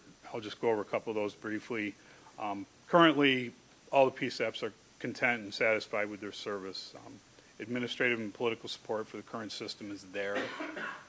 Local control is a big issue for anybody involved in this. Being able to control your own operation and your own expenses is a big part. And King County does have the authority to reallocate funding. Some of the weaknesses are current funding may not be available to meet future costs, and that's kind of the main driver that we keep hearing. Current configuration is not the most economical or efficient, and that could be argued. Staffing levels may be below the desired level for workload, and there could be some delays with call transfers. We did agree with some of their opportunities that they identified, which was consolidation of technology. CAD interoperability is being worked on currently to make CAD systems talk to each other. And CAD and Spillman is one of those things that we'd like to work on. The next generation 911 telephone technology is another opportunity. Recording and logging. We don't all need to have our own recording system. That could be something handled through the cloud. There's some mention of regionalized intelligent transportation system, automatic alarm company interfaces, and again, development of contracts for our PSAP services. Washington State just completed a study for the 911 equipment centralization in most of the rest of the state, and that report was just released in March of this year. Their recommendations was for the state to migrate the PSAPs towards a cloud solution and bring them into a cloud digital network-based model. While the status quo did not fulfill the initial goal, it does provide a viable alternative due to low risk and minimal impact to existing PSAPs. So that left status quo and the cloud-based solution as the remaining viable alternative. This was the state study that they just released. So going into the next phase, this is where we're going with all this.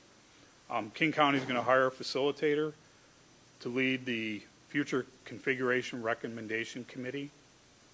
That'll be made up of representatives from the 12 different agencies within King County.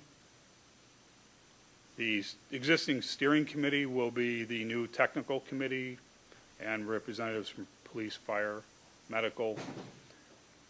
They've already scheduled out multiple meetings starting in October for both groups to start discussing this. And the goal is for the recommendation committee to reach consensus and have a plan to move forward by May of 2014. So it's a pretty aggressive schedule, and that's their plan. So I kind of look back at the GeoCom study, and it took about 10 months longer. So consensus is going to be a real challenge with this group. Any questions? Well, Stan, that was a great job of presenting a lot of information. And the impression that I had from listening to your presentation was that it was a balanced and honest presentation from your perspective as a participant in the steering committee. I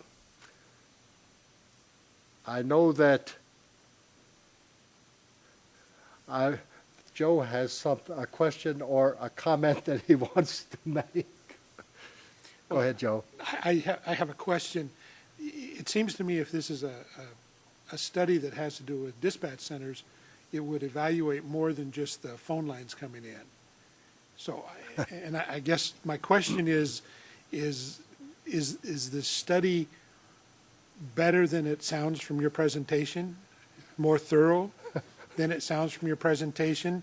Or is it actually... We had hoped that it was going to address all of the portions of the PSAP operation. And GeoCom was honest about the fact that it did not.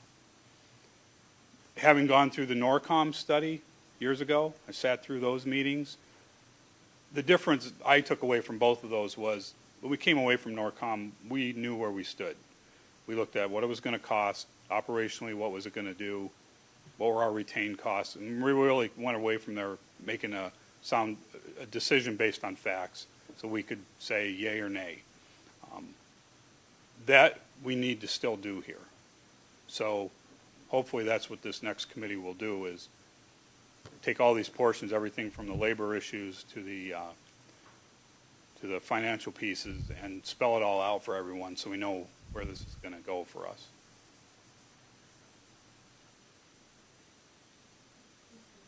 Okay. Tola.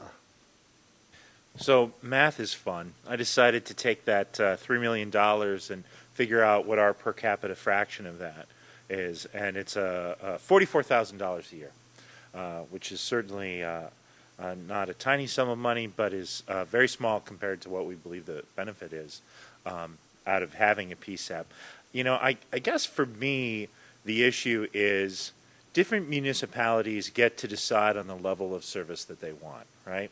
Sammamish chooses to go with King County for their public safety, and that's a solution that they like.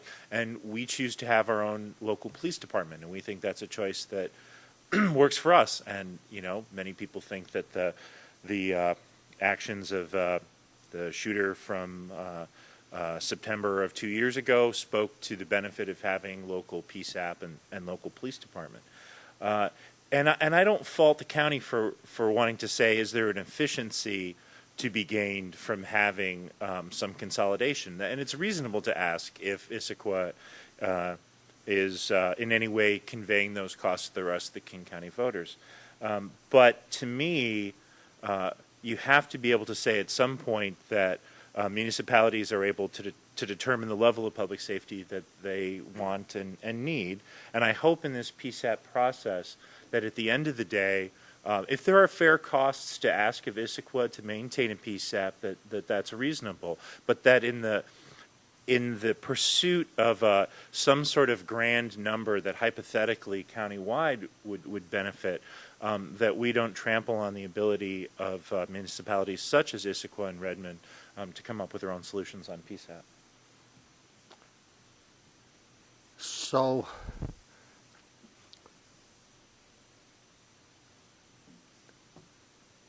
there are maybe two questions that we should discuss and provide a sense for Issaquah and the Issaquah Police Department and our representative who's going to be participating in the discussions. And perhaps the first question is, do we want to maintain our own PSAP? And you alluded to your opinion of that. And so I can certainly see benefits to our citizens, and I mean, local control. We have our own municipal court. We have our own PSAP. I don't know how much flexibility we really have and whether that indeed is a viable alternative or option. But my sense is that just about everyone at the dais here this evening, and even Paul, who's not, would probably opt to say, we like having our own PSAP, and we're very, very satisfied with that, and it doesn't appear to be a significant benefit for us to change. And so I see no one raising their hand or arguing with that statement. So I don't know how much flexibility really we have, but if we're forced to consolidate, maybe the second question is, who should we consolidate with? I'm not sure. I'm sort of familiar with Redmond and what they have, and it's my understanding they have similar equipment, and they are our backup PSAP or our alternate PSAP.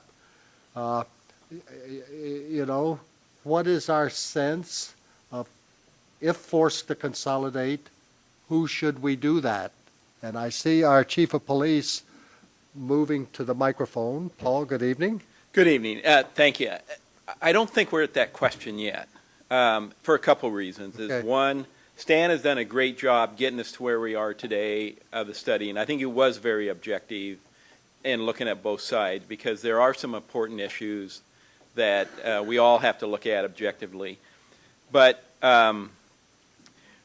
we are working with Redmond on a couple of issues. We feel very strongly consolidation has some valid points, but not of the centers, of the equipment.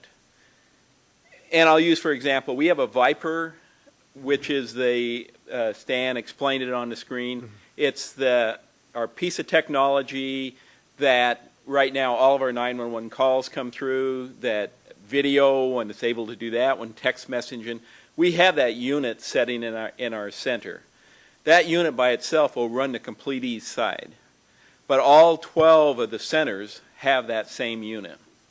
Our argument is there are large cost savings by saying we have a unit, we have a redundant unit someplace else that supports the east side, and the rest of them go away. You know, I mean, Valleycom would have one, but not every center needs to have one. Same with recording devices. We all bid on every few years to buy a new recording device, and so we got 12 of them, where those are 36 channels, 48 channels, 120 channels. There's many things we can do, and we really pushed in the consolidation study that before we talked about closing centers down is look at consolidating equipment. All 911 calls on wireless now goes into WSP. There's no technology allows it comes into each center, but for some reason that's the way it's set up. Those are issues that we think need to be looked at. It comes down to the count of 911 calls. How many 911 calls do we get versus Norcom versus WSP, Enumclaw, Valleycom, all those issues, all those centers. But in our agreement, it requires us to have a 911 center to take those calls, but also have a business line. So if you have a non-emergency, you call in. There are several centers you cannot call into on a business line. You call in on a 911 line. They don't advertise. So we actively go out and advertise our business line number. You call this number 24 hours a day. Valleycom, after 5 o'clock, the only way you can call into it at 9 o'clock. So if you is on 911. So if you want to call in and ask a question, you're going to call it in on 911, and they get a call of having an emergency call. Ours comes in on a business line because we encourage people to use that. Following the rules has not been a benefit to us when we look at just that one portion of it. There are many things that are going to be happening that Stan and his group and Bob Harrison is recommending or is representing the mayor's office, that they have to get those things. Let's get true numbers. And what can we do? What can we save on equipment and consolidation before we just say, let's just blow up communication centers that have been around for decades so that we can all get together. If you look at the size of what the optimum model is, they're recommending King County, Norcom, Redmond, Bothell, and Issaquah. That is a huge center. We all have different operating systems. One of us, or two out of the three, are going to have to buy complete new operating systems. And our operating system is millions of dollars.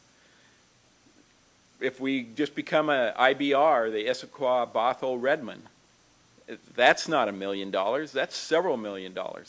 So when we look at, we're going to save $3 million by doing this, but it's going to cost just the city of Issaquah to do something different more than that by their own estimates. There's a lot of steps that still have to be taken. This is just, the study is the first thing, And where we end up, we'll be back having that discussion eventually. I know they have a date in 14. They haven't met the other dates, and I don't know if they can meet this one, but I know that's their goal. And so we might be back in 14 asking that question. Do we want to stay by ourselves, or are we going to Bothell, IBR Center, or to this huge center that's going to be someplace else that is going to be probably the largest in the state if they actually throw those many, King County and Bellevue, Redmond, and Bothell and us into it. It's going to be a huge center. So those are I don't think it's saying to ask the question yet that who do we want to go with, but I think that is eventually a couple years down the road it will be coming, and a question may be maybe they want to come here. We have an established center that just as viable as any of the other ones that maybe we can be asking that question. Well, it seems like there are some pretty huge gaps of information, especially, the cost information that we really don't know what the impacts would be. And I'm sure the other PSAPs don't know what the financial impacts would be. And so, this is fascinating. That was a great briefing. We're not going to pull out just yet. We're going to be at the table, it sounds like. We're going to press for the kind of information that all of the members need in order to make intelligent decisions, which is not the kind of information that we have right now. Any other questions or comments on this topic? Again, Stan, that was a great briefing and a lot of information presented in a way that was understandable. And Chief, I appreciate your comments and your wisdom as we go forward. Okay, so we have one other agenda item, and that is reports on regional activities or issues where you believe you need guidance in representing the city. So I will ask that question and see if any hands go up. I see none, and I have none. Our next Committee of the Whole Council meeting is scheduled for Christmas Eve, but we will be looking to reschedule that to a more realistic date in December. With that, we are adjourned at 8:39. We're adjourned.